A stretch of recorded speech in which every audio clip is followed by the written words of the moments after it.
Good morning, good health mga idol. Makaon na siya dol. Kanidol kung nakaila mo anidol, pakpaklawin ang Tagalog anidol, sa Bisaya manaw or manao. Sa English anidol, gitawag ni siya dol og bird's nest fern. Pamilya siya na sa pako dol. Tapos ang iyahang scientific name anidol Asplenium nidus. Kung pa mo kaila ni dol, kanay siya dol, makaon ni siya dol. Pwede kaunong hilaw, pwede kaunong luto. Magkuha ko dol, kaya ako ipakita siya dol, nga siya makaon ni siya dol. Pwede adobohon na siya, lami ka na siya pagluto dol. Kung adobohon, doon na siya mga health benefits, doon na siya antioxidant, anti-cancer properties. Tambal na siya dol sa kalentura. Tambal po ni siya idol kanang magsakit-sakitan nga din sa mga nakay dol, kanang mga nakay isakit-sakitan, tambal ni siya dol. So ang pinakatambal po ni dol, health benefits ni dol, air purification. Mulimpyo na siya sa atuang carbon dioxide dol. Magpa-reduce na siya sa carbon dioxide levels sa atuang palibot dol. Wala mo kaila ni dol. Ako din nagipaila siya dol, pwede niyo ipakatag, pwede padaghanon, pwede konsumohon idol. Dili lang gud niyo daghanon og luto na idol. Kay kani siya dol makakuha kag pulo kadahon idol, pati daghanan na siya dol. Daghan na kayo mahimo ani pagluto dol. Nindot ni siya dol, lutoon, butangan og tinapa or pindi sa inyo unsay isagol, piniritong isda ba. So kani dol, ato nin dalhon sa balay dol, ako ipakita sa inyo nga pwede na siya kaunon nga hilaw, pwede kaunon nga luto. Mao na siya dol. Salamat sa pagtanaw sa akong video. God bless us all mga idol. May hapon mga idol. Kaya ako nakuha dol nga bird's nest fern. Ako na yung lutoon dol. Dol. Muna kung kinuha nga bird's nest fern or Asplenium nidus. Muna siya dol. Atong kutloon dol, okay, pakita sa inyo unsa ang pagtirada. Lutoon ako ni Randol. Dol. Pangharga po ni pako dol. Nya kay dugay man ako naluto dol, may daot, labay tanang daot.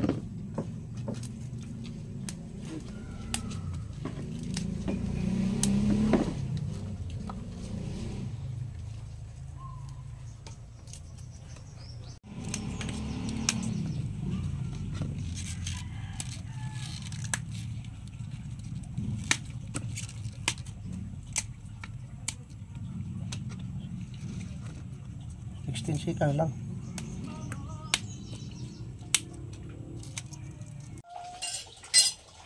Turmeric, siling atsal, ahos, luya, kamatis. Ang kamatis dol, wala na to kuha og liso. Ngayon sa uban makadaot ng liso. Kami dol wala na mo ginakuha ng liso kay naa diha ang iyang mga vitamin sa katago uban. Og dahon nga subis dahon bombay, wa matay bombay, okay na ng subis dahon dol. Mo na akong ingredients dol sa kuang bird's nest fern. Tanawa dol, mo na siya dol, ako nilutoon dol. Pakita na ko sa inyo dol nga pwede kaunon ang bird's nest fern, Asplenium nidus, scientific name mga idol.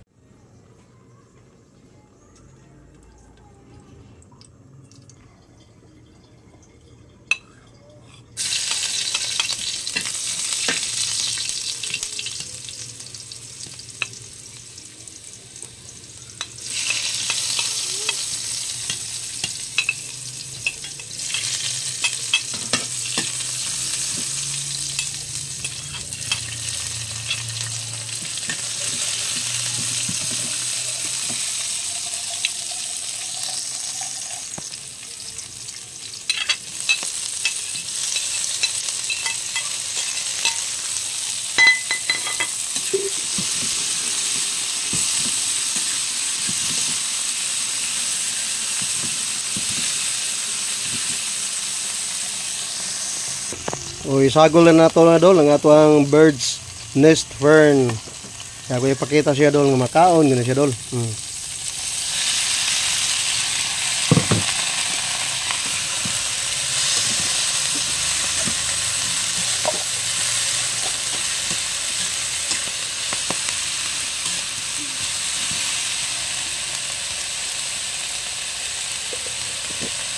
Lahan ito asin gamay daan dol. Asin.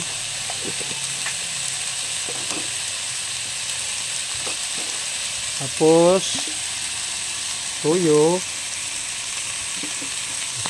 Gamay lang. Pangpalasa. Ano yung pangpalasa na ito dol.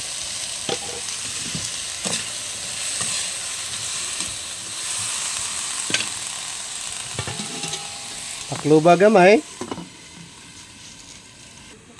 So kay nagawas ng aso sa kilid dol. Nagpamatuod. Nahapit na maluto.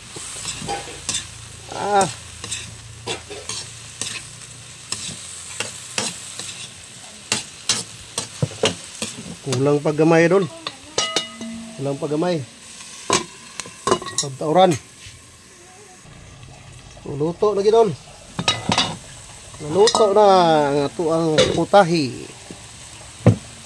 Awa dol.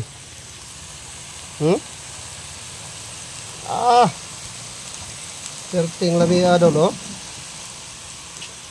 Masukad na ta dol. Kay mga unta og lungo na to ni.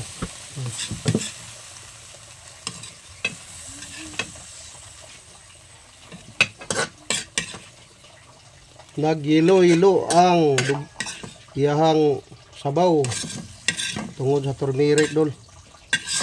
Nagyelo-yelo.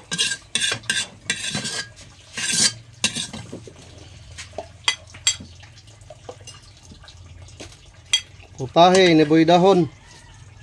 Tanawa dol. Namituon dol.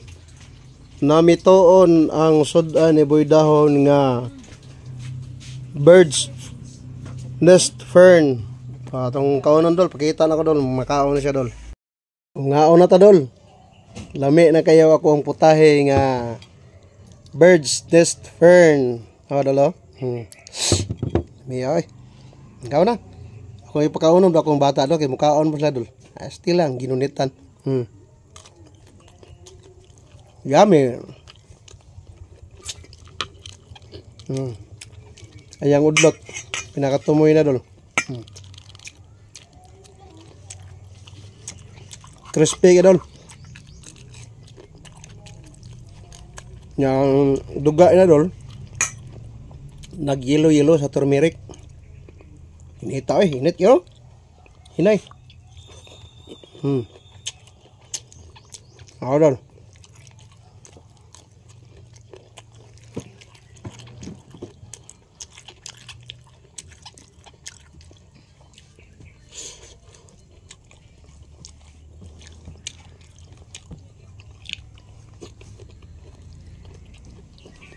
Mga unta mga idol.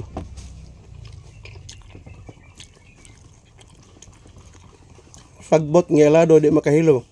Daghan og benepisyo sa lawas mga tao. Lawas ng tao. Makaon sa dol. Katong mga silingan, mga kailan ako nga wa pa ka tilaw ani, sulayag tilaw, sulayag luto dol, lami ka dol. Crispy ka dol.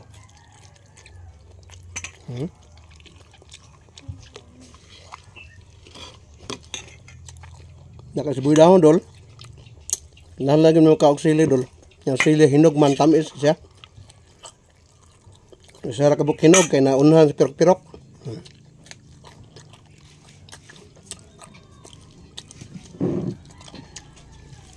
Pating kami ya.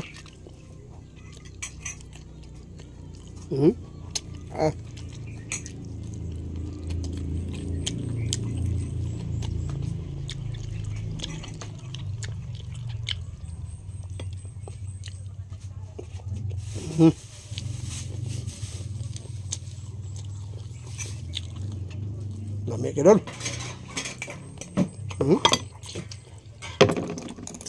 Nagyelo-yelo. Ito dol.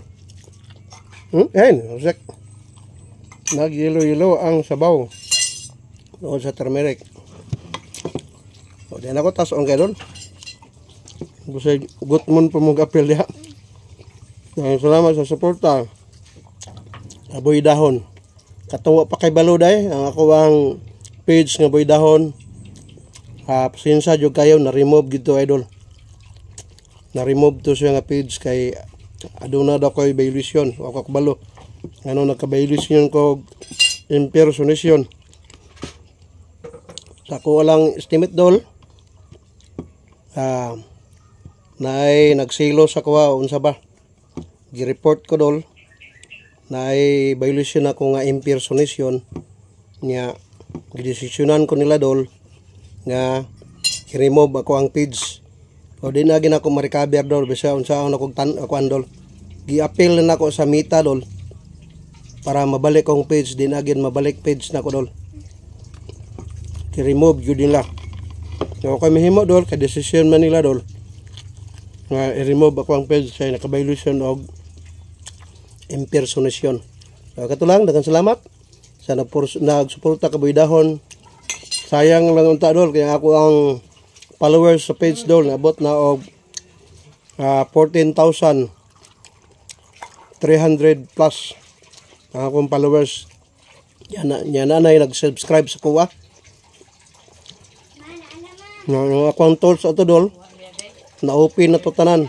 Problema lang kay na-remove. Desisyonan atong May 28 di na siya mabalik. Remove na akong page. So nawala na akong Boy Dahon nga page. So naghimo ko usab nga page Boy Dahon ning nakayelo og t-shirt sa ako ang picture. So salamat, God bless us all. Once again, mayong hapon.